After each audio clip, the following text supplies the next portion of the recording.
அருட்பெருஞ்சோதி அருட்பெருஞ்சோதி தனிப்பெரும் கருணை அருட்பெருஞ்சோதி. எல்லா உயிர்களும் இன்புற்று வாழ்க, வள்ளல் மலரடி வாழ்க வாழ்க, கொல்லா விரதம் குவளை எல்லாம் ஓங்குக, நல்லோர் நினைத்த நலம் பெறுக, நன்றி நினைத்து எல்லோரும் வாழ்க இசைந்து. உலக மக்களே, அறிவார்ந்த அன்பர்களே, ஆண்மநேய ஒருமைப்பாடுடைய அன்பர்களே, அருட்பெருஞ்சோதி ஆண்டவருடைய திருவிளையாடல்களை பார்த்து கொண்டிருக்கிறோம்.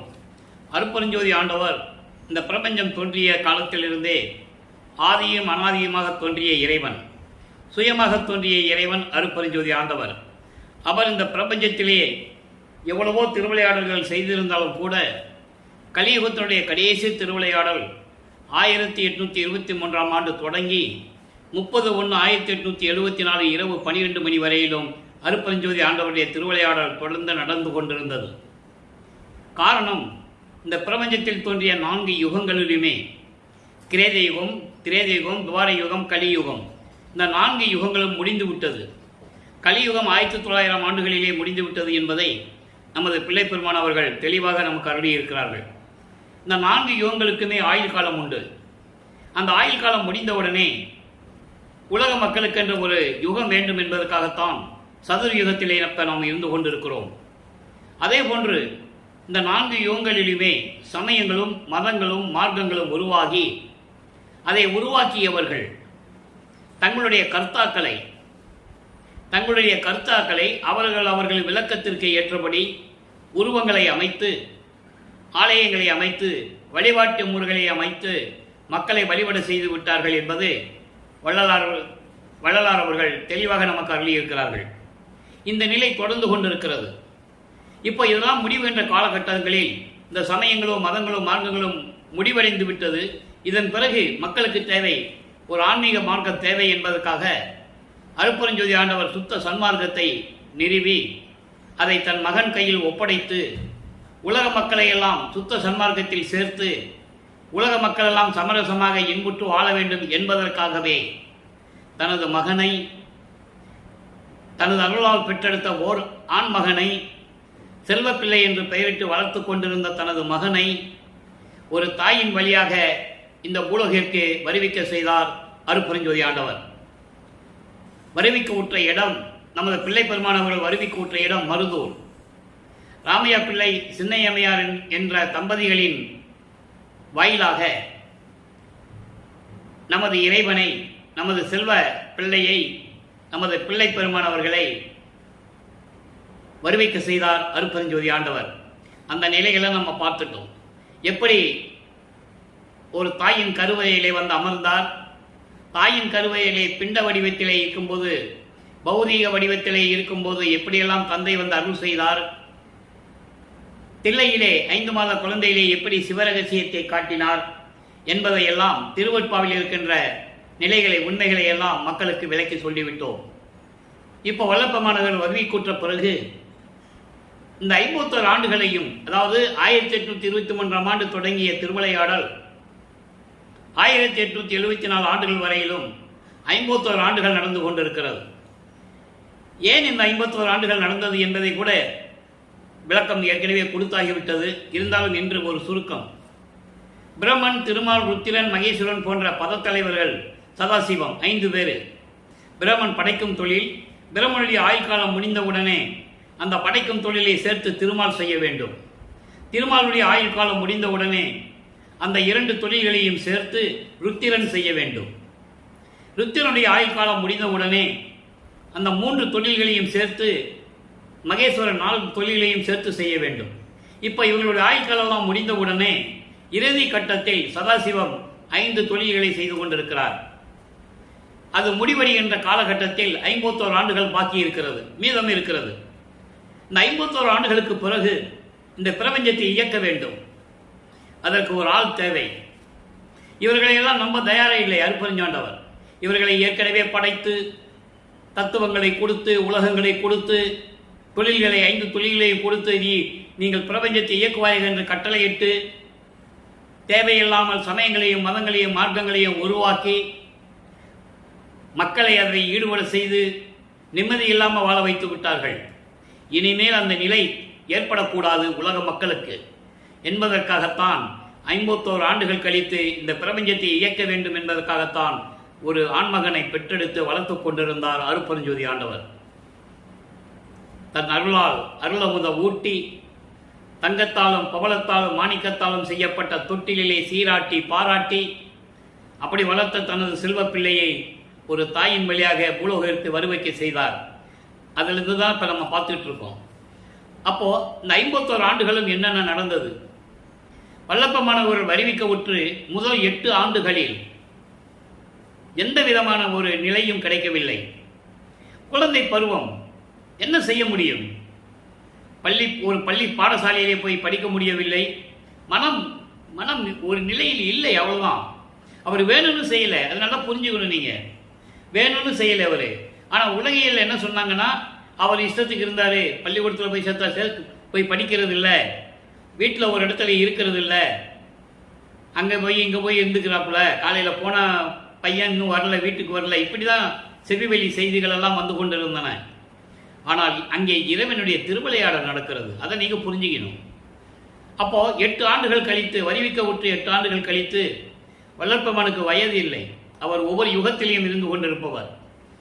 ஆக 9வது ஆண்டு பிறந்த பிறகு, அதாவது 2வது 8இல் தனது மகனை ஆட்கொண்டார் இறைவன். அவன் முன் தோன்றி, மகனை நீ என்னால் வருவிக்க உற்றவன், உனக்கு முன்பருவம் பின்பருவம் காட்டி அருள் செய்வேன் என்று கூறி ஞானத்தை வழங்குகிறோம் என்று கூறிவிட்டு மறைந்து விடுகிறார். அதன் பிறகு நமது பிள்ளை பெருமான் அவர்களுக்கு மறைப்பு நிலை உருவாகிறது. அந்த மறைப்பு நிலையை பற்றி ஏற்கனவே நிறைய பாடல்களில் கூறியிருந்ததெல்லாம் நாம் விளக்கமாக பார்த்து விட்டோம். மறைப்பு நிலை என்பது ஏற்கனவே நடந்த நிலைகள்லாம் தெரியாது, அந்த மறைப்பிலேயே இருக்கும். அது காலம் வரும்போது அருட்பெருஞ்சாண்டவர் தன் மகனுடைய மறைப்பை நீக்குவார். அந்த பாடல்களெல்லாம் நாம் பார்த்து விட்டோம். அப்போது இப்போ வல்லற்பமானவர்கள் 2வது ஆண்டில் இருக்கும்போது, அதாவது 9வது ஆண்டிலிருந்து 16 ஆண்டுகளுக்குள் என்ன நடந்தது, அதை இப்போ முதல்ல பார்க்க போகிறோம். அதை தான் ஒவ்வொரு திருமுறையிலிருந்தும், ஒவ்வொரு பதிகத்திலிருந்தும், ஒவ்வொரு பாடலிலிருந்தும் என்ன நடந்தது என்பதை நாம் பார்த்து கொண்டிருக்கிறோம். அதை நீங்கள் நல்லா புரிஞ்சுக்கணும். இறைவனுடைய திருவிளையாடல் எப்படியெல்லாம் நடக்குதுன்றதை உண்மையாக உள்ளதை உள்ளபடி திருவொற்பாவிலிருந்து நாம் பார்த்து கொண்டிருக்கிறோம். இது கதையோ கற்பனையோ அல்ல, 200 ஆண்டுகளுக்கு முன்னால் நடந்த இறைவனுடைய திருவிளையாடல். நல்ல கவனிங்க. இதுவரை யாரும் சொன்னதில்லை மக்களிடம், அதனால் மக்களுக்கு தெரியாது. அருட்பெருஞ்ஜோதி ஆண்டவர் இருக்கிறது தெரியாது, திருவொற்பா இருக்கிறது யாருக்கும் தெரியாது, வல்லற்பமான் யார் என்றனே இன்னும் யாருக்கும் தெரியாது.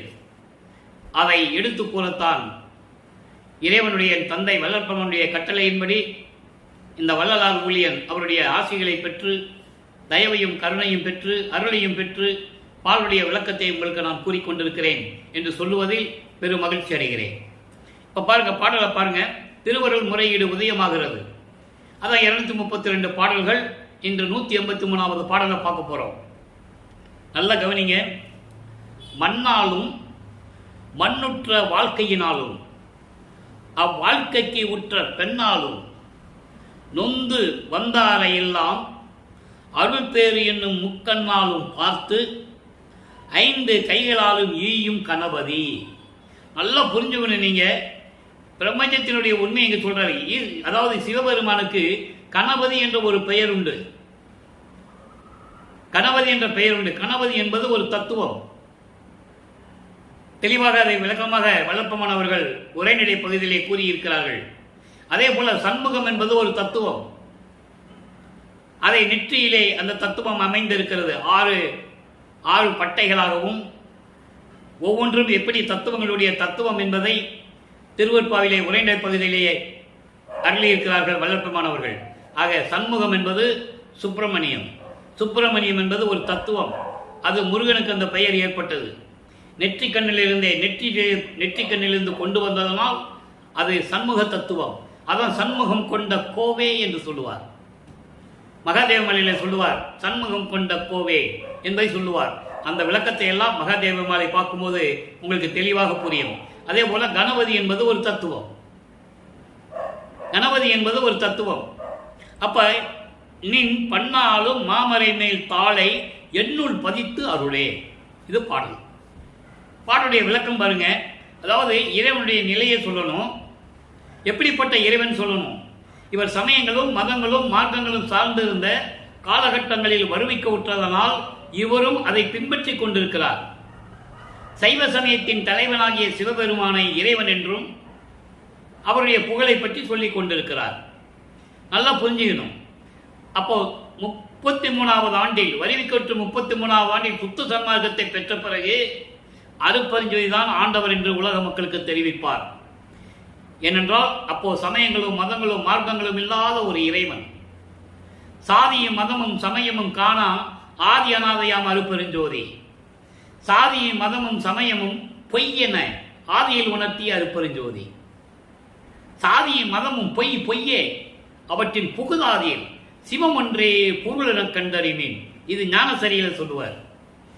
ஆக ஒவ்வொரு நிலைக்கு ஏற்றபடி இறைவனுடைய நிலைகளை கூறிக்கொண்டு வருகிறார் வல்லப்பெருமான் அவர்கள். நல்லா கவனிக்கணும். இப்போ இந்த பாட்டுடைய விளக்கம் பாருங்க. அதாவது மண் ஆசையினாலும், மண்ணாசை, நிறைய நிலங்கள் வாங்கணும், அது வாங்கணும், இது வாங்கணும் என்ற ஒரு ஆசை இருக்கும் மன்னர்களுக்கு உண்டு.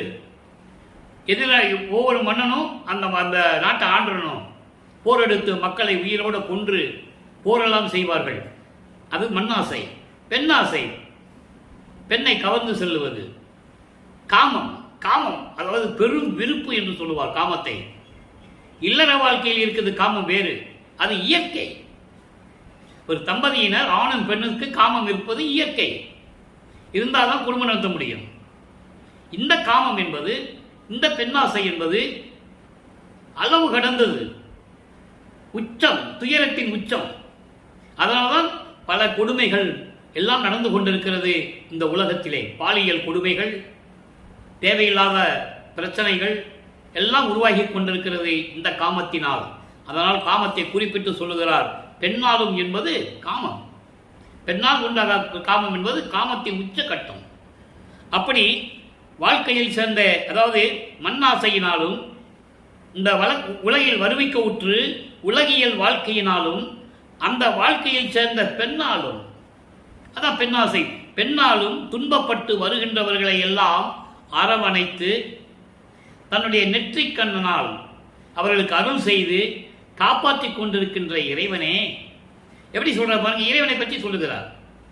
இப்படியெல்லாம் வருகின்ற துன்பங்களை எல்லாம் முக்கண்ணாலும் பார்த்து 5 கைகளாலும், சிவபெருமானுக்கு 5 கைகள் உண்டு, கணபதி என்ற தத்துவத்தை கொண்டவன். அதன் பிறகுதான் பிள்ளையாருக்கு விநாயகனுக்கு கணபதி என்று பெயரிட்டு அழைத்துக் கொண்டிருந்தார்கள். அதை நீங்க நல்லா புரிஞ்சுக்கணும். அப்படி கணேசன் என்ற ஒரு பெயர் உண்டு. நெஞ்செறி உருத்திலே 1ஆம் திருமுறையிலே நெஞ்செறி உருத்தல் என்ற பதிகத்திலே அந்த பாடல் வரும். கணேசா கணேசா என்று பாடியிருப்பார். கணேசன் என்பது சிவபெருமானுடைய பெயர், யாரும் மறுக்க முடியாது. திருவருட்பாவிலே அவ்வளவு ஆதாரங்கள் உண்டு.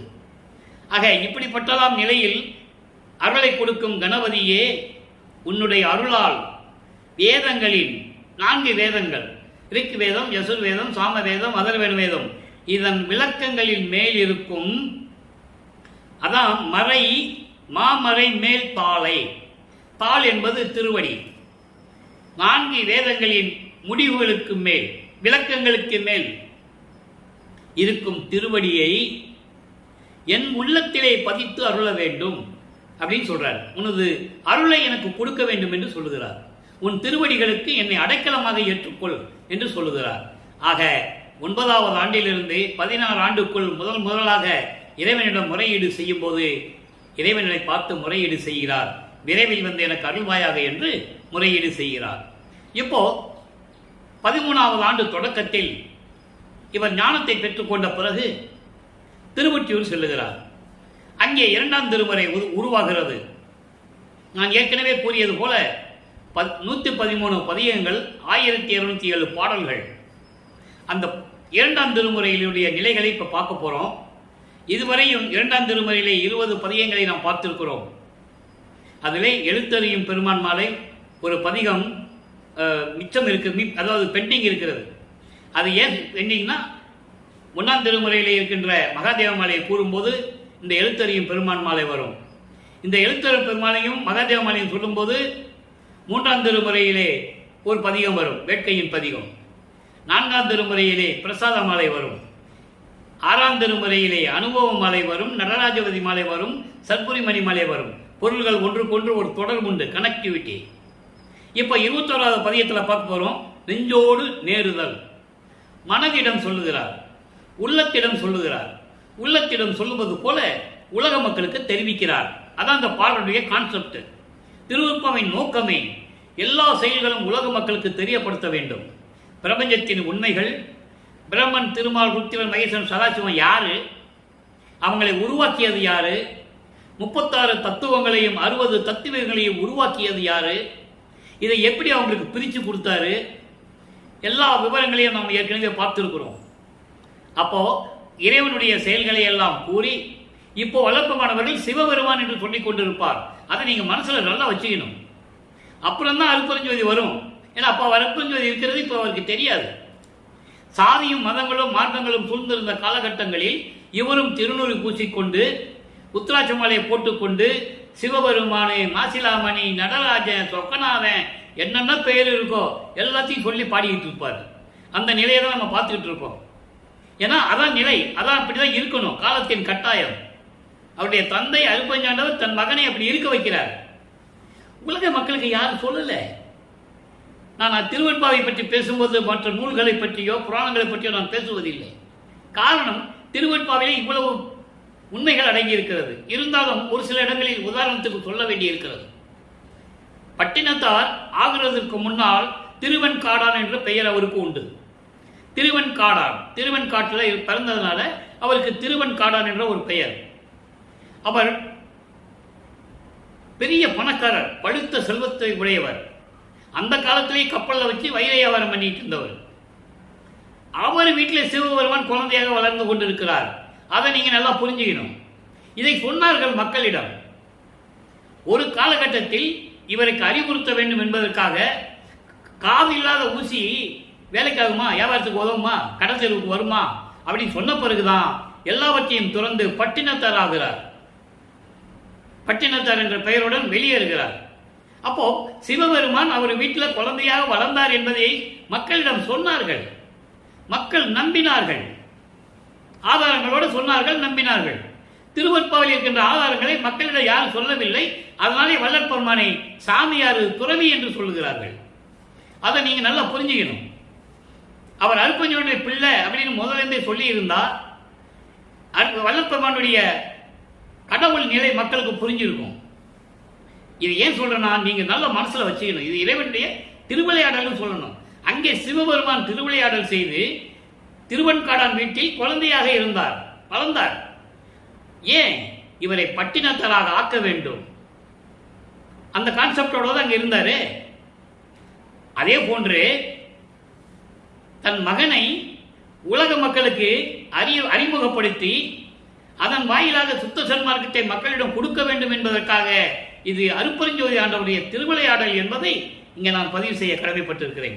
அதுக்காக தான் நான் அதை சொன்னேன், வேற ஒன்றும் இல்லை. இப்போ இந்த நிலையில் இருக்கும்போது 3ஆம் திருமுறை உருவாகிறது.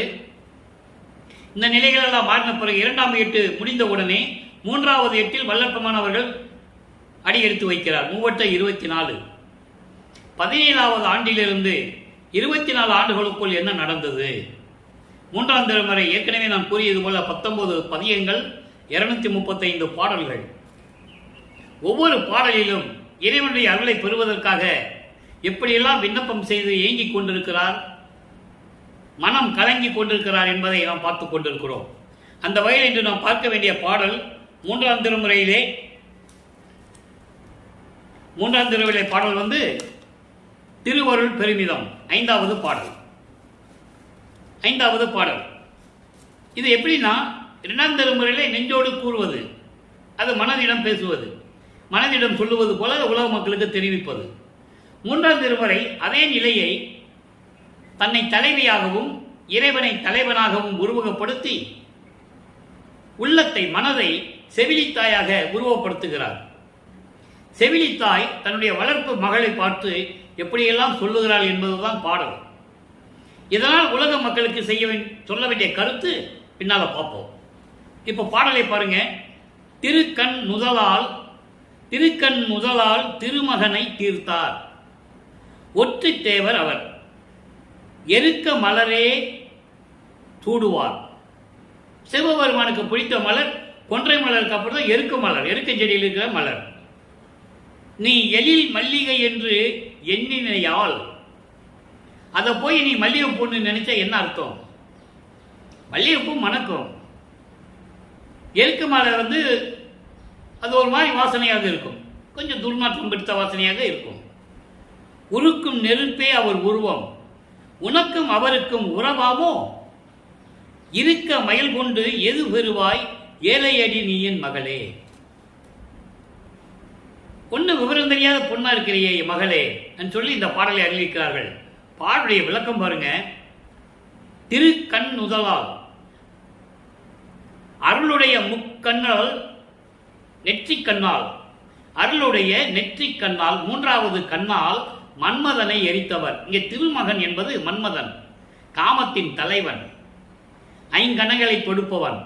ஐங்கணைகள் என்பது குவளை மலர், தாமரை மலர், மல்லிகை மலர், அசோக மரத்தினுடைய மலர், மாமரத்தினுடைய மாம்பூ, இதுதான் ஐங்கணைகள். காமத்தின் உச்சகட்டத்தினுடைய தலைவன் அவன்.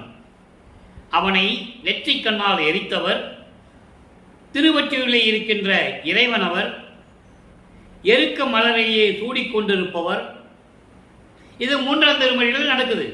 அதாவது 17வது ஆண்டுக்கு பிறகு 24 ஆண்டுகளுக்குள் இறைவனை எப்படியெல்லாம் உருவப்படுத்தி வழிபடுகிறார் என்பதை ஒவ்வொரு பாடலிலிருந்து பார்த்திருக்கோம். இது ஏன்னா அவருடைய நிலையை உலக மக்களுக்கு தெரிவிக்கிறார்.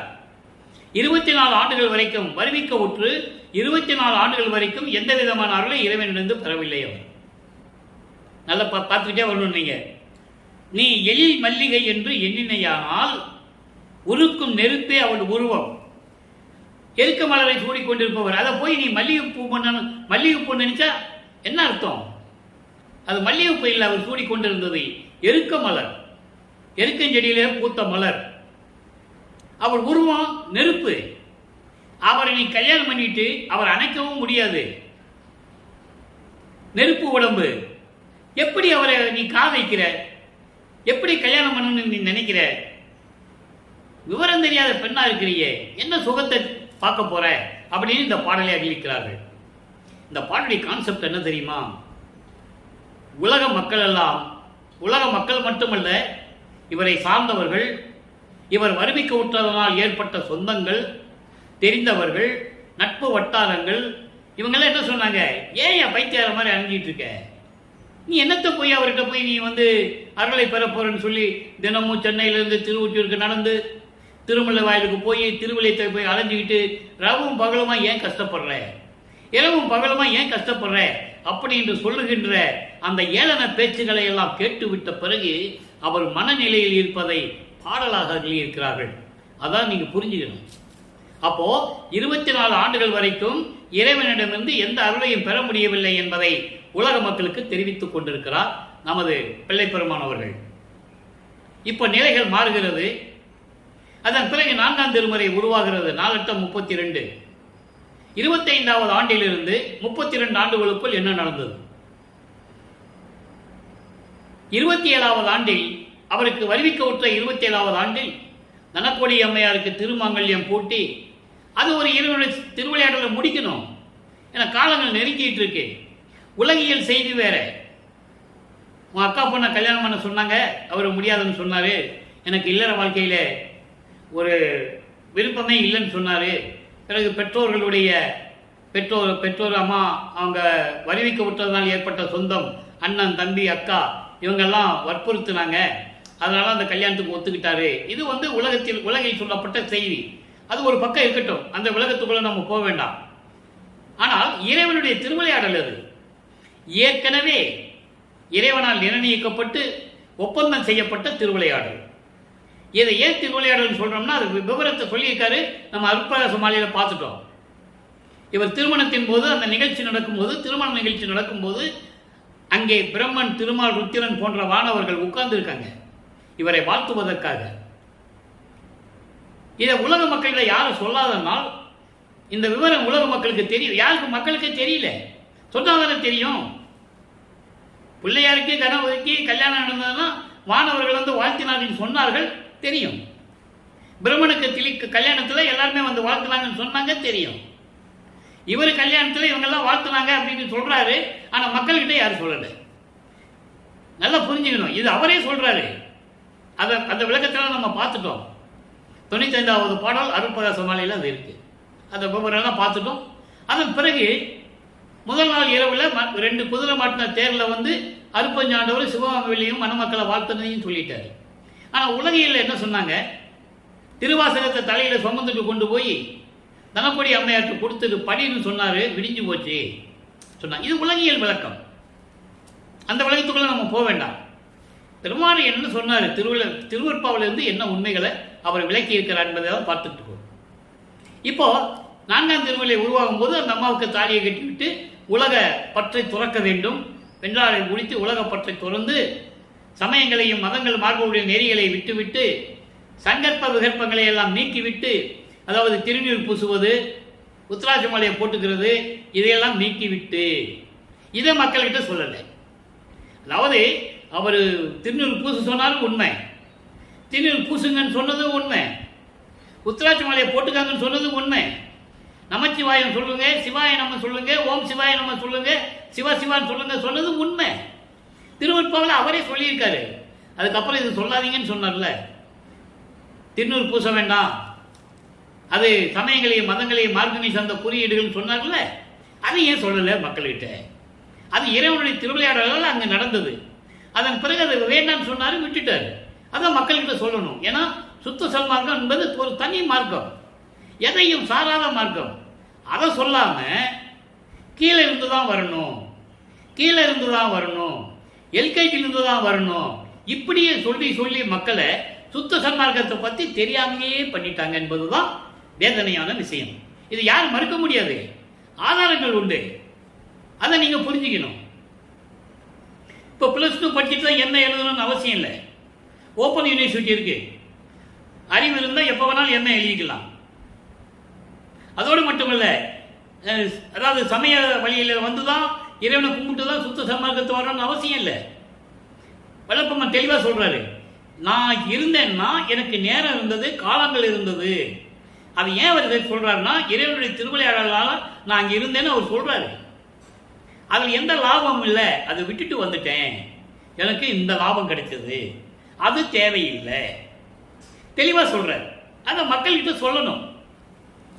இப்போ 4ஆம் திருமுறை இருக்கும்போது வல்லப்பெருமான் அவர்கள் 25வது ஆண்டிலிருந்து 32 ஆண்டுகளுக்குள் இருந்ததை எப்படியெல்லாம் அருளை பெற்றுக் கொண்டார் என்பதை அருட்பிரகாச மாலையில் நம்ம பார்த்துட்டோம். திருவழியா மகனை, அதாவது விண்ணுலகத்திலிருந்து மண்ணுலகத்துக்கு பூலோகத்துக்கு வந்து தெருவழியா கால் வலிக்க நடந்து வந்து மகன் பூட்டிய கதவையெல்லாம் திறந்து மகனுக்கு எப்படியெல்லாம் அருளை கொடுத்தார் என்பதை பார்த்து விட்டோம். இப்போ அதே நிலையை ஆனந்த மாலையிலே பார்க்க போகிறோம். பதிகம் 4 ஆனந்த மாலை 3வது பாடல். அதாவது இறைவனிலிருந்து பெற்ற அருளை பெற்ற பிறகு எவ்வளவு ஆனந்தமாக இருக்கிறார். 1. 2வது, சிவகாமி தன்னுடைய தாயாரை பற்றி சொல்ல வேண்டும், சிவகாமி வள்ளியை பற்றி சொல்ல வேண்டும். இந்த 2ஐயும் சேர்த்து பாடல்கள் சொல்வதுதான் ஆனந்த மாலை. ஆனந்தமான மாலை, ஆனந்தமாக இருப்பதை பாடல்களாக நமக்கு அருளி இருக்கிறார்கள். ஆனந்த மாலை இதே நம் 3ஆம் திருமுறை பிரசாத மாலை இருக்கு, அது பெண்டிங்கில் இருக்கு, அதை நம்ம அப்புறம் தான் சொல்லுவோம். அந்த பிரசாத மாலையில தான் ஒவ்வொரு தடவையும் திருநீர் அந்த பைய எடுத்து பைய திறந்து இதற்கு என்ன கொடுக்குறாரு, அருள் மணப்பூ, செழுமணப்பூ, மனம் கொள்ளும் பூ, நிறைய சொல்லுவார், நிறைய பூக்களை சொல்லுவார். அந்த பூ, அருள் மணப்பூ, செழும்பூ என்பது ஒவ்வொரு தத்துவத்தினுடைய விளக்கங்கள். அதை நம்ம தெளிவாக பார்க்கணும். அதுக்கப்புறம் பார்க்கலாம்னு சொல்லி தான் ஆனந்த மாலையை பார்த்துட்டு இருக்கோம். அப்போ ஆனந்த மாலையில என்ன சொல்றாரு, அருளுடைய நாயகி என் அம்மை. அந்த அம்மா பற்றி சொல்லணும். அந்த அம்மாவுக்கு கோபம் வருது இல்லை, அற்புதத்தை கேட்குறாங்க, எப்போ பார்த்தாலும் உன் பையன் உன்னை பற்றியே பாடிக்கிட்டு இருக்கான். இதை மக்கள்கிட்ட சொல்லலை, அதை சொன்னாங்க. அதாவது சம்பந்தன் இறைவனுடைய அருளை பெற்ற பிறகு சிவகாமி வள்ளியினுடைய பால் அருந்தி, அமுதம் அருந்தி, அருள் அமுதம் அருந்தி ஞானத்தை பெற்ற பிறகு அவர் 3 வயதிலிருந்தே சிவபெருமானை பற்றியே பாடிக்கொண்டிருப்பார் சம்பந்தன். அப்போ இந்த அம்மா சொல்லுவாங்க, உங்களை பற்றியே பாடிட்டு இருக்கான், என்னை பற்றி பாடுறதே இல்லை அப்படின்னு சொல்லும்போது அதற்காகவே ஒரு பதிகம் உருவானது. இது புராணங்களிலே உண்டு. ஆனால் இங்கே இந்த திருவெட்பாவில் இருக்கின்ற உண்மையை மக்கள்கிட்ட யார் சொல்லல. அந்த நேரத்தில் தான் அந்த அம்மா அருட்பெருஞ்சாட்டு சொன்ன பிறகு, உங்கள் மகனை நான் எப்படியெல்லாம் வளர்த்தேன், என்னை பற்றி ஒன்று பார்த்து வார்த்தை கூட சொல்றதில்லைன்னு சொல்லும்போது இந்த மாலை உருவாகிறது, ஆனந்த மாலை. அதான் சொல்றாரு, அருளுடைய நாயகி என் அம்மை, அடியார் மேல் அன்புடையாள், அமுது அணையாள், அற்புத பெண்ணரசி, தெருளுடைய சிந்தையிலே தித்திக்கும் பதத்தால், சிவகாமி வள்ளி பெருந்தேவி உள்ளங்களிப்ப. அந்த அம்மாவை சொன்ன மாதிரி இருக்கும். அந்த அம்மா உள்ள மகிழும்படி திருவிளையாடல் செய்து கொண்டிருக்கின்ற இறைவனை என்று சொன்னால் தந்தையை பற்றி சொன்ன மாதிரி இருக்கும். என் தந்தையிடமிருந்து இந்த அருளை பெற்று விட்டேன் என்று சொல்லுவது அருளை பெற்றதை உலக மக்களுக்கு சொன்ன மாதிரி இருக்கும். நல்லா புரிஞ்சுக்கணும் நீங்க. அப்போ உள்ளங்களிப்ப மருளுடைய மாயை எல்லாம் தேய, இறைவனிடந்து பெற்ற அருளை தேய மணிமன்றில் மானடம் செய்யும் துரையே, நின் மண் அருளின் திறத்தை இருளுடைய மனசிறியேன் பாடுகின்றேன். பருவம் எய்தினன் என்று அறிஞரெல்லாம் என்னை மதித்திடவே. அவருடைய நிலையும் சொல்லுகிறார். அவருடைய அம்மையார், அவருடைய அம்மா சிவகாமி வள்ளியை பற்றி சொல்றது, அவருடைய தந்தை அருட்பெருஞ்சாண்டவரை பற்றி சொல்றது, அதன் பிறகு அவர் பெற்ற அருளை சொல்றது. இப்போ அவருடைய நிலை என்ன? உலகமே என்னை வணங்குகிறது என்று சொல்லுகிறார். தேவர்கள், புலவர்கள், அறிஞர்கள் யாராக இருந்தாலும் சரி என்னை வணங்கி கொண்டிருக்கிறார்கள் என்று சொல்லுகிறார். எப்படி? அவர்களுடைய நாயகி எங்க அம்மா, அவ எப்படிப்பட்டவர்? அடியார்கள் மேல் அன்பு கொண்டவள், அது மட்டுமல்ல அமுது போன்றவள், அற்புத பெண்ணரசி. என்னுடைய அம்மா அற்புத பெண்ணரசி, தெருளுடைய சிந்தையிலே தித்திக்கும் பதத்தால், அருள் பக்குவம் அடைந்தவர்களுடைய உள்ளத்திலே தித்தித்துக் கொண்டிருந்த எனது அம்மை. அப்படிப்பட்ட என் அம்மை சிவகாமி வள்ளி பெருந்தேவி உள்ள மகிழும்படி மருளுடைய மாயையெல்லாம் தேய. தெளிவா சொல்றாரு. மருளுடைய மாயை என்பது சமயங்களும் மதங்களும் மார்க்கங்கள் எல்லாம் நீக்கிய இறைவன். அப்படிப்பட்ட இறைவன் சுத்த சிவஞான வெளியிலே இருந்து கொண்டு திருவிளையாடல் செய்து கொண்டிருக்கின்ற இறைவன் உன்னுடைய நிலை பேரான நிலையான அருள் திறத்தை, இந்த அறியாமை இருக்கின்ற சிறியனை எல்லாம் நீக்கி எனக்கு அருளினாயே, உன்னை பற்றி நான் பாடுகின்றேன். உன் அருளை பெற்று கொண்டு உன்னை பாடி புகழ்ந்து வணங்கி கொண்டிருக்கிறேன். அதோடு மட்டுமல்ல, பருவம்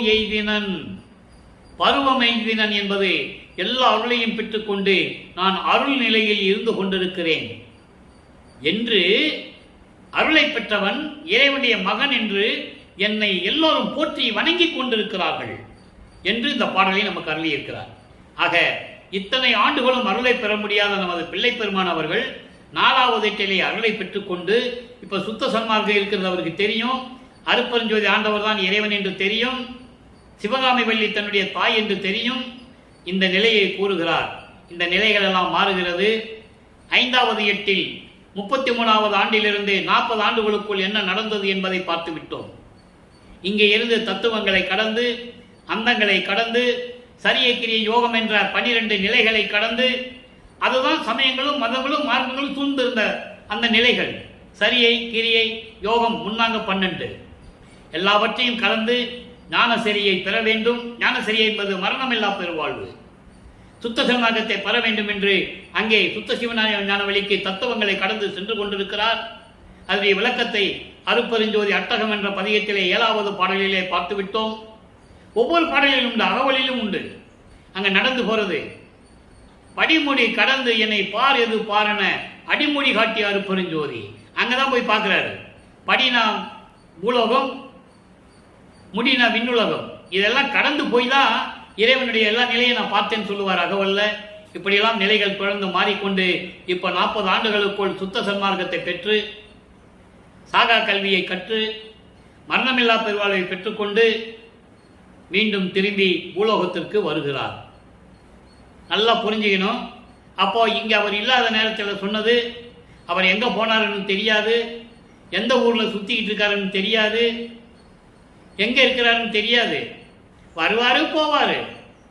இப்படிதான் மக்களிடம் சொன்னார்கள். இது உலகில் செவி வெளிவந்த செய்திகள் இதெல்லாம். அதாவது பிறகு இருக்கட்டும், இவர் எங்க போனார் என்றதை அவரே சொல்றார். அதான் பெரிய சிறப்பம்சம். அவர் சொன்னதையே மறைத்து விட்டார்கள். யாராவது சொல்லியிருக்காங்க அங்க போய் தான் சுத்த சன்மார்க்கம் வாங்கினாரு, அங்கெல்லாம் இருந்தாருன்னு யாரும் சொல்லல. பாடல் அவர் சொல்றாரு, ஆதாரங்களத்தோடு உங்களுக்கு அந்த விளக்கம் இந்த அடியேன் வள்ளலார் ஊழியன் உங்களுக்கு நான் கொடுத்துருக்கிறேன். இப்போ அங்கிருந்து எல்லாம் வாங்கிட்டு கருங்குழியிலே வந்து உறைவிடமாக கொண்டிருந்தார் வல்லபெருமான் அவர்கள். கருங்குழியிலே 9 ஆண்டுகள் உறைவிடமாக இருந்தார். அங்குதான் மிக சிறப்பான நிகழ்வுகள்லாம் நடந்தது. தண்ணீரால் விளக்கரித்த இடம் என்று ஒரு பெயர் உண்டு. அது எல்லாருக்கும் தெரிந்தது. அதன் பிறகு அங்கே தந்தையும் மகனும் எப்படியெல்லாம் உரையாடினார்கள். இனி ஆண்டுகள் நெருங்கி கொண்டிருக்கிறது. 11 ஆண்டுகள் பாக்கி இருக்கிறது.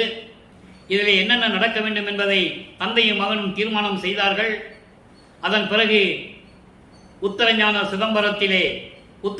சிதம்பரம் என்பது வடலூரிலே பார்வதிபுரம் என்ற இடத்திலே தர்மசாலையை நிறுவ வேண்டும் என்று தந்தையும் மகனும் பேசி அந்த செயலை செயலாக்க வேண்டும். அதற்காக கருங்குழியிலே இருந்து வெங்கட ரெட்டியார் அவர்களுடைய மனைவியும் வெங்கட ரெட்டியாரிடமும் விடைபெற்றுக் கொண்டு கருங்குழியிலே இருந்து இங்கே தர்மசாலையை நிறுவுகிறார். இங்கே ஒரே நாளிலே நிறுவி ஜீவர்களுக்கு பசியாற்றுகிறார். ஜீவர்கள் பசியோடு வருகின்ற ஜீவர்களுக்கு பசியாற்றி கொண்டிருக்கிறார்கள் வல்லபெருமான் அவர்கள். இப்போ வல்லபெருமான் அவர்கள் 6வது எட்டில் இருந்து கொண்டிருக்கிறார். 6×8 = 41வது ஆண்டிலிருந்து 48 ஆண்டுகளுக்குள் என்ன நடந்தது? வருவிக்க உற்ற 41வது ஆண்டிலிருந்து 48 ஆண்டுகளுக்குள் அந்த 8 ஆண்டுகளில் என்ன நடந்தது என்பதை தான் இப்ப நாம் பார்த்து கொண்டிருக்கிறோம். தர்மசாலையிலே ஜீவர்களுக்கு பசியாற்றி விட்டவுடனே அங்கே ஜீவகாரிய ஒழுக்கம் உருவாகிறது. உத்தரஞான சிதம்பரத்தை பற்றி எப்படியெல்லாம் பாடியிருக்கிறார் என்பதை பற்றி பார்த்து கொண்டிருக்கிறோம். அதன் பிறகு இங்கே பெருவழி இருக்கிறது. இந்த பெருவழியை எப்படி கையாளுவது, தந்தையும் மகனும் எப்படி பேசிக் கொள்ளுகிறார்கள், எப்படி சத்தியஞான சபையை உருவாக்க வேண்டும் என்பதை தீர்மானித்து அதன் பிறகு வடலூரில் இருந்து அங்கே மேட்டுக்குப்பத்திலே போய் உறைவிடமாக கொண்டிருக்கிறார் வல்லபெருமான் அவர்கள். அது கடைசி 3 வருஷம் நடக்கும். 48 போக 51, 48 போக 3வது அந்த 3 ஆண்டுகள் என்ன நடந்தது என்பதை நம்ம கடைசியில் பார்க்க போகிறோம். இப்போ தர்மசாலையை நிறுவி பசியாற்றி கொண்டிருக்கிறார். இங்கே என்ன நடந்தது என்பதை நாம் பார்த்து கொண்டிருக்கிறோம். நல்ல கவனிக்க. 6வது திருமுறை பதிகம் 78 தலைவி வருந்தல் என்ற பதிகத்திலிருந்தே பார்த்து கொண்டிருக்கிறோம். தலைவி வருந்தல் என்பது தன்னை தலைவியாகவும் இறைவனை தலைவனாகவும் உருவகப்படுத்தி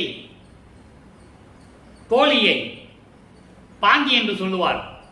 மனதாக உருவப்படுத்தி எப்படியெல்லாம் இந்த பாடலை அருளியிருக்கிறார்கள் என்பதை பார்த்து கொண்டிருக்கிறோம். பாடலுடைய நோக்கம் என்னவென்றால், இவர் சொன்னதை யாருமே நம்பல. அதுதான் இந்த பாடலுடைய கான்செப்ட். என்ன சொன்னாரு, ஏன் யாரும் நம்பல? அவர் இருந்த தோன்றி துணையாக இருந்த காலத்தில் கூட வாழ்ந்த காலகட்டம் என்று நாம் சொல்லவே கூடாது. வாழ்ந்த காலகட்டம் அப்படி என்று வளர்ப்பவனை பற்றி நாம் குறிப்பிடும் போது தோன்றும் துணையாக காலத்தில் அவர் அதுக்காகவே வருவிக்க விட்டவர். அந்த நிலையில் இருக்கும்போது தன்னுடைய மனநிலையை உலக மக்களுக்கு தெரியப்படுத்துகிறார். எப்படி மற்றவர்களெல்லாம் தன்னை எப்படி நம்பவில்லை என்ற நிலையை அவர் கூறியிருக்கிறார். நல்லா கவனிங்க. பொது நடம் செய்யும் துரைமுகத்தே தள தள என்று ஒளிரும் புன்னகை என் பொருள் என்றேன். அதனால மட்டும் இல்லை, இதுவரையும் வர காணேன் தடை செய்தவர் எவரோ என புகன்றேன். இதனாலோ எதனாலோ அறியேன். நான் இப்படியெல்லாம் சொல்லிட்டு இருந்தேன். புதுமுகம் கொண்ட எனது தனி தோழி என்பது மனம், பாங்கி என்று சொல்லுவார். தோழி மனம் பிரிந்தால் மகத்தை வேற பக்கத்தை வச்சுக்கிட்டு மனம் கசந்து கொண்டு இருக்கிறார். நான் இப்படியெல்லாம் சொல்லும்போது புரிந்து எடுத்து வளர்த்தவளும் புதுமை சில புகன்றாள். புதுமை என்பது தேவையில்லாமல் பேசுவது, சம்பந்தம் இல்லாமல் பேசுவது, வித்தியாசமாக பேசுவது, விந்தையாக பேசுவது, அதான் புதுமை. அதுக்கு அடுத்து மது முகந்து கழித்தவர் போல் பெண்கள் நொடிக்கின்றார். இங்கே பெண்கள் ஏன் சொன்னார்னா, தன்னை ஒரு பெண்ணாக உருவப்படுத்தி பாடியதனால் பெண் என்று சொல்லுகிறார். பெண்கள் என்பது மக்கள். மக்கள் என்பது உலக மக்கள், தன்னை சுற்றி இருந்தவர்கள், நட்பு வட்டாரத்தில் இருந்தவர்கள், மாணாக்கர்கள் என்று சொல்லப்பட்டவர்கள், இப்படியெல்லாம் நிறைய உண்டு. இவர் சுற்றி இருந்தவங்கன்னு சொல்றாரு. நொடிக்கின்றார் வள்ளல் நடராயன் திருவுள்ளம் அறிந்திலனே. அப்பவும் அவரை ஒரு இறைநிலையில் இருக்கின்ற இறைவன் என்று அவங்களுக்கு சொல்ல தெரியல. அந்த மனநிலையை கூறுகிறார். எப்படின்னா, அங்கே சுத்த சிவஞான வெளியிலே திருவிளையாடல் செய்து கொண்டிருக்கின்ற எனது துரையின் முகத்தில் தல தல என்று புன்சிரிப்பு இருக்கும், முகம் மலர்ந்து இருக்கும் என்று நான் சொன்னேன். அதுதான் என் சொத்து என்று சொன்னேன், அதுதான் எனது செல்வம் என்று சொன்னேன், என் பொருள் என்றேன். அவர்தான் கடவுள் மட்டுமல்ல, அவருடைய புன்னகை இருக்கிறதே அது ஒன்று போதும், அதுதான் என்னுடைய செல்வம் என்று சொன்னேன். அதனால மட்டுமல்ல, என் இறைவன் இன்னும் வரவில்லையே என்று நான் சொன்னேன். யாரு சதி செஞ்சாங்களோ என்று சொன்னேன். இறைவன் வரவை எதிர்பார்க்கிறார். இங்க இருந்துவிட்டு தர்மசாலை இருந்துட்டு இறைவனுடைய வரவை எதிர்பார்க்கிறார், தந்தையினுடைய வரவை எதிர்பார்க்கிறார். தந்தை வரவில்லை. அந்த மனநிலையை சொல்லுகிறார், யாரும் நம்பவில்லை. இதான் அந்த பாடலுடைய கான்செப்ட். அதை நீங்க புரிஞ்சுக்கணும். ஆமா, இவர் போய் குறும்புறாரா, அருப்புஞ்சாண்டவர் வராரா, என்ன இது அப்படின்ற நிலையில எல்லாம் இருக்கிறாங்கன்னு சொல்றாரு. அப்போ இதனால என்னவோ தெரியல, இன்னும் வரணும், வரல, யாரும் தடை செஞ்சாங்கன்னு தெரியலன்னு சொல்லிட்டேன். அதனாலேயும் தெரியல, எதனாலேயும் தெரியல, என் போல் இருக்கிற என் மனம் அவள் கசந்தாள். எப்படி என் மனம் உள்ளம் துள்ளி குதித்துக் கொண்டிருக்கும் இறைவனை பற்றி சொன்னால், ஆனால் அன்று மட்டும் மனம் கசந்து கொண்டிருக்கிறது. அதோடு மட்டுமல்ல, என்னை வளர்த்த தாய் இருக்கிறாளே சிவகாமி வள்ளி, அவ புதுமையா சொல்றான். என்னத்தை சொல்றானே தெரியல, வெறும் புதுமையா சொல்றான். அது எனக்கு விந்தையாக இருக்கிறது. அதோடு மட்டுமல்ல, மது அறிந்தவர்கள் எப்படி தள்ளாடிக்கிட்டு புலம்பிக் கொண்டிருக்கிறார்களோ, வாய் உளறி கொண்டிருக்கிறார்களோ, சொல்றதும் புரியாது, அவன் என்ன சொன்னாலும் தெரியாது, உளறிக்கிட்டு இருப்பான் போதையில் இருக்கிறவன். அத மாதிரி அந்த நிலையில் இருந்து கொண்டு என்னை கேலியும் கிண்டலும் செய்து கொண்டிருக்கிறார்கள். ஆனால் என் தந்தையினுடைய உள்ளத்தில் என்ன இருக்கிறது என்பதை என்னால் புரிந்து கொள்ள முடியவில்லை என்று சொல்லுகிறார். உடனே தந்தை வருகிறார், மகனிடம் பேசிக் கொண்டிருக்கிறார்கள். அதன் பிறகு உத்தரஞான சிதம்பர மாலை உருவாகிறது. அதில் என்ன சொல்கிறார், வடலூரை பற்றி என்ன சொல்கிறார், அந்த இருப்பிட பத்தினுடைய சிறப்பு எப்படி நடக்கப் போகிறது, அங்கே சத்தியஞான சபை உருவாக போகிறது, வல்லப்பமானுக்கு நிர்ணயிக்கப்பட்டது. இங்கதான் உருவாக்கணும். சுத்த சிவஞான இருக்கிற சத்தியஞான சபை எப்படி இருக்குதோ, பொற்சபை சிற்சபையோடு எப்படி இருக்கிறதோ, அதே நிலையில் இங்கு மக்களுக்கு உருவாக்கி தர வேண்டும். இந்த பிரபஞ்சத்திலேயே இறைவனால் உருவாக்கப்பட்ட ஒரே இடம் சத்தியஞான சபை, வடலூர்ல சத்தியஞான சபை. சமயங்களிலும் மதங்களிலும் மார்க்கங்களிலும் உருவாக்கப்பட்ட ஆலயங்கள் எந்த ஆலயமாக இருந்தாலும் சரி, இறைவனால் உருவாக்கப்பட்டது அல்ல. மன்னர்களால், ஜமீன்தார்களால், மத தலைவர்களால், மார்க்கங்களின் தலைவர்களால், சமய தலைவர்களுடைய பெரியவர்களால் கட்டப்பட்டது. இது எல்லாருக்குமே தெரிந்த விஷயம். ஆனால் வடலூரில் இருக்கின்ற சத்தியஞான சபை இறைவனால் உருவாக்கப்பட்டது என்பதை நான் பதிவு செய்ய கடமைப்பட்டிருக்கிறேன். அதற்கு பிறகுதான் அது கட்டப்படும். இப்போ அந்த நிலையில் சொல்றார் உத்தரஞான சிதம்பரம், எப்படியெல்லாம் அதனுடைய நிலை இருக்கிறது என்று சொல்லுகிறார். கொல்லா நெறியது கோடா நிலையது, கோபமில்லார் சொல்லால் உவந்தது, சுத்த சன்மார்க்கம் புனிந்தது, உலகு எல்லாம் அழிப்பது, இறந்தால் எழுப்புவது, ஏதம் ஒன்றும் செல்லா உள்ளத்தினது உத்தரஞான சிதம்பரமே. உத்தரஞான சிதம்பரத்தை பற்றி உலக மக்களுக்கு சொல்லணும், வடலூரை பற்றி சொல்லணும். எப்படி சொல்றாருன்னா, கொல்லா நெறியது கோடா நிலையது. கொல்லா நெறிதான் அழிவில்லாத நிலை. கொல்லா நெறி என்பது உயிர்களை கொலை செய்யாமல் இருப்பது. அதை நான் ஏற்கனவே விளக்கங்கள் நிறைய கொடுத்திருக்கிறேன். கொல்லா விரதம் தன்னை கொல்லாரை காணில் ஒரு புல் என எண்ணி புறம்பொழிக. எந்த உயிரையும் கொல்ல மாட்டேன் என்று ஒருத்தர் சபதம் எடுக்கணும், விரதம் எடுக்கணும், உறுதி எடுக்கணும். அப்படி இல்லாதவனை நீங்க பார்த்தா ஒரு புல்லு மாதிரி தூசிக்கு சமமானவன் என்று சொல்லி அவனை விட்டு விலகி விடுன்னு சொல்றார். நம்மளை படைத்த இறைவன் இது சொல்லணும்னா, எவ்வளவு கடுமையான சொல்லணும்னா, அவர் மனதில் எவ்வளவு ஆதங்கம் இருந்திருக்கணும்.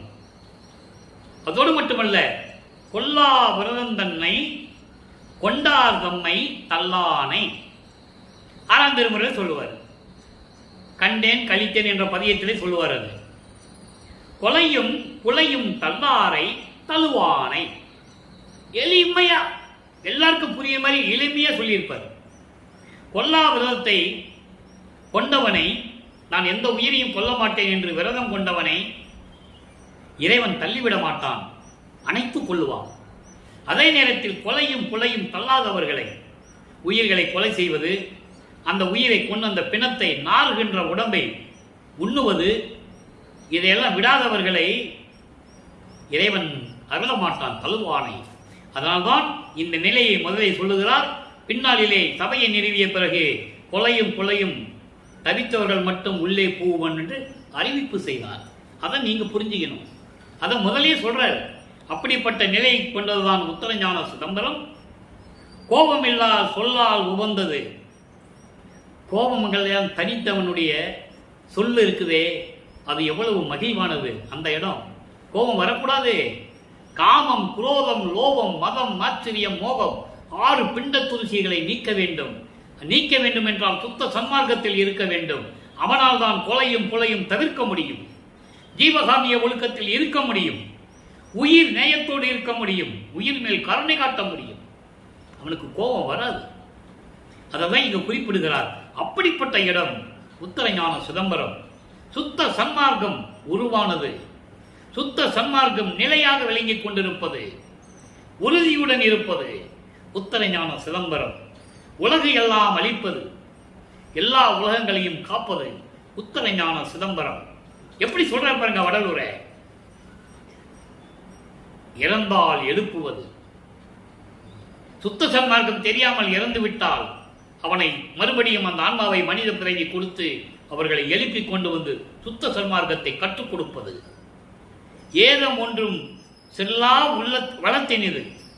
எந்த குறையும் சொல்ல முடியாத அளவுக்கு வளமாக செழிப்புடன் விளங்குவது உத்தரஞான சிதம்பரம். அருள் நிறைந்த இடம் சிதம்பரம், உத்தரஞான சிதம்பரம். சிதம்பரம்னா அங்கே போயிடக்கூடாது நீங்க. அது வேறு. அது சமயங்களையும் மதங்களையும் மார்க்கங்களையும் சார்ந்த இடம் அந்த சிதம்பரம். இது சுத்த சன்மார்க்கத்தை சேர்ந்த இடம் உத்தரஞான சிதம்பரம். அதை தான் குறிப்பிட்டு சொல்றாரு. உத்தரஞான சிதம்பரமே முடிஞ்சு போச்சு. ஓகேவா? இப்போ இதெல்லாம் சொல்லிட்டு இறைவனிடம் இவ்வளவு அருளை பெற்றார்கள, அப்போ தந்தைக்கு நான் என்ன கைமாறு செய்ய போகிறேன் என்று உலக மக்களுக்கு தெரிவிக்கிறார். தந்தை மகனுக்கு செய்து விட்டார். மகன் தந்தைக்கு என்ன செய்ய வேண்டும் என்று தந்தையிடம் கூறுகிறார். இதை உலக மக்களுக்கு தெரிவிக்கிறார் வல்லபெருமான் அவர்கள். இங்கே இறைவனுடைய திருவிளையாடல் இருக்கும், இறைவனிடம் பெற்ற அருளும் இருக்கும். மாட்சி அளிக்கும் சன்மார்க்க மரபில், மாட்சி அளிக்கும் சன்மார்க்க மரபில் மனத்தை செலுத்துவதற்கு ஒரு சூழ்ச்சி அறியாது உழன்ற என்னை சூழ்ச்சி அறிவித்து அருள் அரசின் ஆட்சி அடைவித்து அருள்ஜோதி அமுதமளித்து ஆனந்த காட்சி கொடுத்தாய். இறைவனுடைய திருவிளையாடல் சொல்றார், அருளையும் சொல்றார். நல்லா புரிஞ்சுக்கணும். பாடல் என்பது சும்மா விளையாட்டல்ல. அந்த பாடலில் இருக்கின்ற திருவிளையாடலை உலக மக்களுக்கு சொல்லணும். எப்படி இறைவன் திருவிளையாடல் செய்தார்னு சொல்லணும். எப்படி மகனுக்கு அருளை கொடுத்தாருன்னு சொல்லணும். நின்றனக்கு கைமாறு ஏது கொடுப்பேனே, இது பாடல். மாட்சி அளிக்கும் சன்மார்க்க மரபில் மேன்மை தகும், மேன்மை உடைய, மேல்நிலையை காட்டக்கூடிய சன்மார்க்க நெறியில் இந்த மனதை செலுத்துவதற்கு ஒரு சூழ்ச்சி அறியாது, ரகசியம் தெரியாது. எப்போ சமயங்களிலும் மதங்களிலும் மார்க்கங்களில் நாம் இருக்கும்போது சுத்த சன்மார்க்க நெறியை மனதை செலுத்தி அதை எப்படியாவது பெற வேண்டும் என்ற சூழ்ச்சி, ரகசியம், உளவு. அந்த உளவு தெரியாமல் நாம் சுத்தி கொண்டிருந்த இந்த சிறியவனை, இந்த மகனை அழைத்து சூழ்ச்சி அறிவித்து ரகசியத்தை தெரிவித்து, மகனே அதெல்லாம் தேவையில்லை, அதெல்லாம் துர்மார்க்கத்தை சேர்ந்தது, இந்த அப்படி சுத்த சன்மார்க்கத்தை, அதனுடைய நெறிகளுடைய சூழ்ச்சிகளை, ரகசியங்களை, உளவுகளை எல்லாம் எனக்கு அறிவித்து, விளக்கங்களை அறிவித்து, அதான் இது பாயிண்ட், விளக்கங்களை அறிவித்து அருள் அரசின் ஆட்சியை கொடுத்து, திரு அருள் செங்கோலாட்சியை கொடுத்து, அதை தான் சொல்லுவார் திரு செங்கோலாட்சி செலுத்துவோம் என்று சொல்லுவார். திரு அருள் செங்கோலாட்சி செலுத்துவோம் என்று அங்கே மேட்டுக்குப்பத்திலேயே இருந்து சொல்லுவார். அது அந்த விளக்கத்தை நம்ம பின்னால பார்க்க போறோம். அதை முதலே வாங்கினது சொல்றார். அந்த ஆட்சியை எனக்கு கொடுத்து அருள்ஜோதி என்னும் அமுதத்தை கொடுத்து, அருள்ஜோதியை கொடுத்தாச்சு, அந்த நிலையை அங்கதான் முடிவா சொல்லுவார். அளித்து ஆனந்த காட்சி கொடுத்தாய், உனக்கு நான் என்ன கைமாறு செய்ய போகிறேன் என்று சொல்லுகிறார். அடுத்து பொன் வடிவ பேரு. எப்படி பொன் வடிவ பேரு? அந்த பொன் வடிவத்தினுடைய அந்த வாக்கியம் எப்படி இருக்கும்? 96வது பதிகம் 13வது பாடல் நல்லா பாருங்க. சோதி பிளம்பே, அருப்பெருஞ்சோதி வடிவில் இருக்கின்ற இறைவனே. சோதி பிளம்பு என்று சொல்லுகிறார், நெருப்பு. சோதி பிளம்பு என்று நெருப்பு என்று சொல்லுகிறார். அருப்பெருஞ்சோதி வடிவில் இருக்கின்ற பெருமானே, இறைவனே, சுக வடிவே, பேரின்பமான இறைவனே, மெஞ்ஞான நீதி பொதுவே, மெஞ்ஞானத்தோடு சத்தியஞான சபையிலே விளங்கிக் கொண்டிருக்கின்ற இறைவனே, நிறை நிதியே, பரிபூரணமான அருள் செல்வமே, சோதி கடவுளே, அருப்பெருஞ்சோதி கடவுளே, மாயை இரு கண்மம் இருளெல்லாம் விட உள்ளே நின்று விளங்கு. மாயை இரு கண்மம், கண்மம் என்பது கர்மம், ஏற்கனவே சொல்லியிருக்கேன். மாயை ஆணவம், கண்மம், மாயை, மாமாயை, துரோதை. இங்கே இரு கண்மம் என்று சொல்லுகிறார். இரு கர்மம் என்பது சஞ்சீதம், பிராரத்தம். சஞ்சீதம் என்பது பல பிறவிகளிலே யுகங்களிலே நடந்த கர்மங்கள். பிராரத்தம் என்பது சென்ற யுகங்களிலே நடந்தது. இதான் இரு கர்மம் என்று சொல்லுகிறார். சஞ்சீதம், பிராரத்தம். இந்த ரெண்டு கர்மங்களுடைய அறியாமை எல்லாம் நீங்கி என் உள்ளத்திலே விளங்குவதற்காக நீ வந்து என் உள்ளத்திலே அமர்ந்து கொள் என்று சொல்லுகிறார். நல்லா புரிஞ்சுக்கணும். இது பொன் வடிவ பேர்ல சொல்றாரு. இப்போ பேரடைவு. பேரடைவு என்பது ஏற்கனவே நான் சொன்னேன் இந்த நிகழ்ச்சியை. அங்கே சத்தியஞான சபைக்கு சென்று சுத்த சிவஞான வெளியிலே இவருக்கு எப்படி மணிமுடம் சுட்டுகிறார்கள் அதை ஒரு பதிகத்திலே கூறியிருக்கிறார். பேரடைவு என்ற பதிகத்திலே இன்று கடைசி பாடல் 10வது பாடல். ஒவ்வொரு பாடலின் விளக்கத்தை நம்ம பார்த்திருக்கோம். மகனை பார்த்து, மகனே, வருந்தாத மகனே, உன்னை இத்தனை ஆண்டுகள் நான் உன்னை துன்புறுத்தி விட்டேன். இப்போ உனக்கு சுத்த சன்மார்க்கத்தை ஏற்கனவே கொடுத்துட்டேன், சாகா கல்வியை கொடுத்துட்டேன், எல்லாம் கொடுத்தாச்சு. இனி 1 மணி நேரத்தில் உனக்கு அருள்பெருஞ்சோதி வடிவத்தை கொடுக்கணும். அந்த தேகத்தை மட்டும் நான் உனக்கு கொடுக்கணும். சீக்கிரம் வா. இந்த ஆடையெல்லாம் கலைந்து விட்டு இவர் முக்காடு போட்டு தான் அங்கே போவார். வெள்ளாடை அணிந்து முக்காடு போட்டு தான் அங்கே போவார். அங்கே போன உடனே மணிமுடம் சுட்டணும்ல, மங்கள கோலம் புனைந்து வருக என்று மகனை கூறுவார். அந்த அற்புதமான நிகழ்ச்சியை ஒவ்வொரு பாடலிலும் நாம் பார்த்துக்கிட்டு இருக்கோம். இன்னைக்கு கடைசி பாடல் அதில். அதனால நல்ல நண்பர்களே, நல்ல தெளிவுபட நீங்க நினைச்சுக்கங்க. ஒரு இறைவன் கீடம் சூட்டி கையில ஆயுதம் ஏந்தி உடம்பெல்லாம் தங்க நகைகளை போட்டு பட்டாடை உடுத்தி தான் இந்த பிரபஞ்சத்தை இயக்கணும்னு அவசியம் இல்லை. உயிரின் மீது பற்று கொண்டு உயிர்களுக்கு நன்மை செய்ய வேண்டும் என்றால் ஒரு துறவி போல கூட இருந்து கொண்டு இந்த பிரபஞ்சத்தை இயக்க முடியும் என்று காட்டியவர் நமது இறைவன் வல்லற்பமான அவர்கள் என்பதை நான் பதிவு செய்ய கடமைப்பட்டிருக்கிறேன். நீங்க பார்த்திருப்பீங்க, காலங்காலமா எல்லாருமே பார்த்து கொண்டிருந்ததுதான். ஒவ்வொரு சமய தலைவனுக்கும் ஒரு உருவம் உண்டு. இப்ப சிவபெருமான் எடுத்துட்டா கழுத்துல பாம்பு இருக்கும், கங்கை இருக்கும், பிறை சந்திரன் இருக்கும், கையில சூலாயுதம் இருக்கும். சொக்கநாதன் எடுத்துக்கொண்டா அதுல ஒண்ணுமே இருக்காது, அது வேற லிங்கமா இருக்கும். நடராஜன் எடுத்துக்கிட்டா ஒரு காலை கீழே ஓடி ஒரு காலை தூக்கி நடனம் ஆடுற ஸ்டைல இருக்கும். இது சைவ சமயத்தினுடைய தலைவர்களுடைய உருவங்கள். அதே மாதிரி திருமாலுக்கு ஒவ்வொன்றுக்கும் ஒரு உருவம் உண்டு. ஆனால் அருப்பெருஞ்சோதி ஆண்டவருக்கு ஒரே உருவம் தான், அருப்பெருஞ்சோதி. அதை தன் மகனுக்கு அளிக்கிறார். அதை நீங்க புரிஞ்சுக்கணும். இப்படி இருந்தும் உலக மக்களை இயக்க முடியும் என்பதுதான் வல்லப்பமானவர்கள் வெள்ளாடை அணிந்து கொண்டிருக்கிறார் என்பதை நீங்கள் புரிந்து கொள்ள வேண்டும். தலையில கிரீடம் வச்சு, கையில வாள் வச்சு, வேலு வச்சு, சூலாயுதம் வச்சுதான் அரசாட்சி செய்யணும்னு அவசியம் இல்லை. ஆக மயங்கிடேல் மகனே சொல்றாரு, மயங்கிடேல் மகனே, அருள் ஒளி திரிவை மனம் புரிவிக்கின்றனவாம். இதுவே வயங்கும் நல்ல தருணம் நீ கான். மங்களம் கோலம் விளங்க, தெளிவா சொல்றாரு, மங்களம் கோலம் விளங்க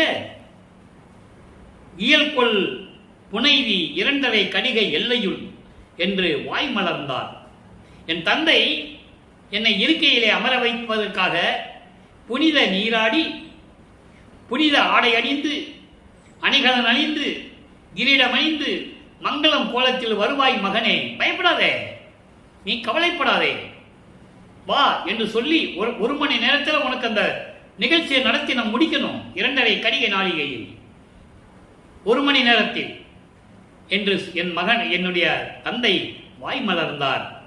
சயம் கொள்ள எனக்கே தன்னமுது அளித்த தந்தையார் சிற்றவையவரே. சயம் கொள் என்பது ஜெயம் கொள். ஜெயம் கொள் என்பது வெற்றி. வெற்றி முகத்தோடு, வெற்றியோடு, மங்கள கோலத்தோடு, மங்களகரமாக எப்படி வேணா சொல்லலாம். அதான் சயம் கொள். சயம் கொள்ள ஜெயம் கொள்றது, வெற்றி கொள்றது, வெற்றியோடு இருப்பது. அப்படி எனக்கே எனக்கே எனக்கென்ற வார்த்தையை அடிக்கடி பயன்படுத்துவார் வல்லப்பெருமானவர்கள். எனக்கே என்றால் எனக்கு மட்டும், யாருக்கும் இதில் பங்கு கிடையாது, முழுமையாக என்று பொருள். எனக்கே தன்னமுதம் அளித்த தந்தையார் எங்கே இருக்கின்றவர்? சிற்றவையில் இருக்கின்றவர் என்று சொல்லி அந்த நிலையை சொல்லுகிறார். மணிமுடி சூட்டியது, விண்ணுலகத்திலே என்ன நடந்தது என்பதை தெளிவாக கூறிவிட்டார்கள். இப்போ உய்வகை கூறல். உலக மக்களுக்கு இதை சொல்லணும், சுத்த சன்மார்க்கத்தை பற்றி சொல்லணும், இறைவன் யாருன்னு சொல்லணும், அதே நேரத்தில் இவருடைய நிலையையும் உலக மக்களுக்கு சொல்லணும். அதான் உய்வகை கூறல் 10வது பாடல். கலை இருந்தது ஓர் சிற்றம்பலத்திலே, கலை இருந்தது ஓர் சிற்றம்பலத்திலே, கருணை நிலை இருந்தது, நினைத்தவை யாவையும் பெறலாம், மலை இருந்ததென இருப்பீரால் வம்பினும் அன்றி கொலை விரும்புவீர் எனில், நல்லா கவனிக்கணும், கொலை விரும்புவீர் எனில் புறத்தி ஏகுமின் குலைந்தே. எப்படி சொல்ற பாருங்க, இறைவனை சொல்லுகிறார், சுத்த சன்மார்க்க நிலையை சொல்லுகிறார், இவருடைய நிலையும் சொல்லுகிறார், உலக மக்களுக்கு சொல்றாரு. எப்படி? கலை இருந்தது ஓர் சிற்றம்பலத்திலே, அங்கே மெஞ்ஞானம் இருந்தது, மெஞ்ஞானம் இருந்தது, சாகா கல்வி இருந்தது, மரணமில்லா பெருவாழ்வில் இருந்தது சிற்றம்பலத்திலே, சுத்த சன்மார்க்க சபைதனிலே கருணை நிலை இருந்தது, உயிரினுடைய கருணை நிலை இருந்தது, உயிர் நேயம் இருந்தது, நினைத்தவை யாவையும் பெறலாம். சுத்த சன்மார்க்கத்தில் இருந்தால் நினைத்தவை யாவையும் பெறலாம். மலை இருந்ததென இருப்பேரேல் வம்பின், மலை என்பது அங்கே அருள் செல்வம் இருக்கிறது என்று நீங்கள் நினைத்தால் வாருங்கள். உலக மக்களை அழைக்கிறார் சுத்த சன்மார்க்கத்திற்கு. அதனால் அதனை வருவிக்க உற்றார். ஆன்ற சன்மார்க்கம் அணிபெற என்னைத்தான் ஈன்று அமுதளித்த இனிய நற்றாயே, தந்தையும் தாயும் நீதானே என்று சொல்லுவார். நீயே என் தந்தை அருளுடையா, என்னை நேர்ந்து பெற்ற தாயே என்று சொல்லுவார். என்னையும் இரக்கன் தன்னையும் ஒன்றாக இருக்க இசைவித்து மன்னி வாழ்வுற என்னை வருவித்த கருணை வள்ளல் நீ என்று சொல்லுவார்.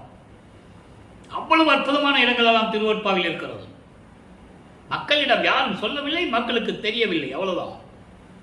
அப்போ இந்த நிலையெல்லாம் இருக்கிறது சுத்த சன்மார்க்கத்தில். ஒரு மலை இருக்கிறது என்று இங்கு நிலைத்தால் வாருங்கள். மலை என்பது அருள் செல்வம் இருக்கக்கூடிய, அருள் நிலை இருக்கக்கூடிய, அருள்களெல்லாம் நிறைந்து இருக்கக்கூடிய சுத்த சன்மார்க்கம் என்ற ஒரு மலை இருக்கிறது என்று நீங்கள் நினைத்தால் உடனே வாருங்கள். அது தவிர நீங்க நான் கொலை தான் செய்வேன், மாமிசம் தான் சாப்பிடுவேன் அப்படி நீங்க நினைச்சீங்கன்னா வெளியே போங்க. யார் எப்படியாவது போங்க, என்ன கெட்டாவது போங்க. ஏகினும் குலைந்தே, நான் நல்லது சொல்றேன், விரும்பினா வாங்க, இல்லை நான் இப்படிதான் இருப்பேன்னா எக்கட கட்டு போங்க, போங்க, வெளியே போயிடணும். இங்க இருக்கக்கூடாது, சத்தியஞான சபைகள்லாம் இருக்கக்கூடாது, சுத்த சன்மார்க்கத்தை பற்றி பேசக்கூடாது. தெளிவா சொல்லிட்டாரு. கொலை புரிவீரால் அதை தான் நான் விரும்புவேன், துன்மார்க்கத்தில் தான் இருப்பேன் நீ நினைச்சேன்னா வெளியே போயிடு. இங்க சுத்த சன்மார்க்கத்துக்கு வராத. இங்க வந்து அறுப்பறிஞ்சுதான் சொல்லணும், திண்ணூறு பூசக்கூடாது, உத்தாட்சி மலையெல்லாம் போடக்கூடாது. அதெல்லாம் இந்த சமயங்களிலும் மதங்களிலும் மார்க்கங்களிலும் வச்சுக்கோ, அது உன்னுடைய சுதந்திரம்.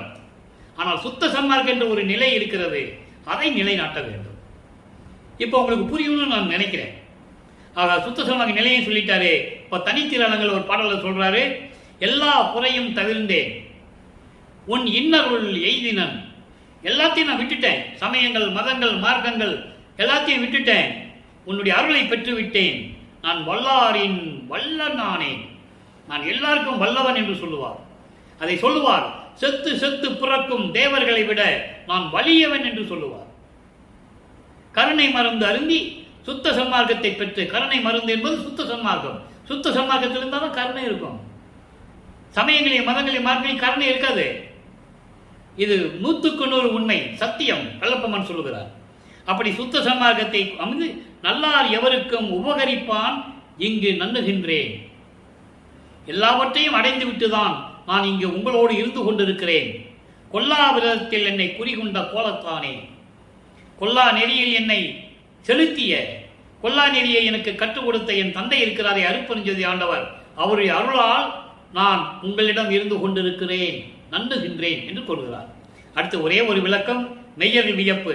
என் ஆயுளுக்கு துணைவா, நின்னை நான் துதிக்கவே என்ன தவம் செய்தேன் முன், உலகிலோர் மதிக்கவே, பொன்னார் புயனும் மயனும் பிறரும் பொருந்துதல் அரிதே, புலையேனுக்கு அளித்த கருணை மிகவும் பெரியதே. அதாவது பிரம்மனும் திருமாலும் அறிய முடியாத அருள்களை எல்லாம் எனக்கு கொடுத்து, எனக்கு துணையாக இருந்து எல்லாவற்றையும் செய்து கொடுத்த எனது இறைவனே, உலகமெல்லாம் என்னை மதித்து வணங்கிக் கொண்டிருக்கின்றன என்று கூறி இன்றைய பதிவை நாம் நிறைவு செய்கிறோம். எனவே அன்பர்களே, நீங்களாம் சுத்த சன்மார்க்கத்தில் இணைந்து இறைவன் அருளை பெற்றுக்கொண்டு நீங்கள் வாழ்வாங்கு வாழ வேண்டும், நோயற்ற வாழ்வில் வாழ வேண்டும் என்று வாழ்த்தி இந்த வள்ளலார் ஊழியன் விடைபெறுகிறேன்.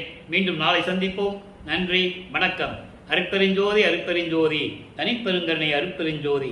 நாளையும் இறைவனுடைய திருவிளையாடல் தொடரும். கண்டு மகிழ்ந்து இறைவனுடைய அருளை பெற்றுக் கொள்ளுங்கள்.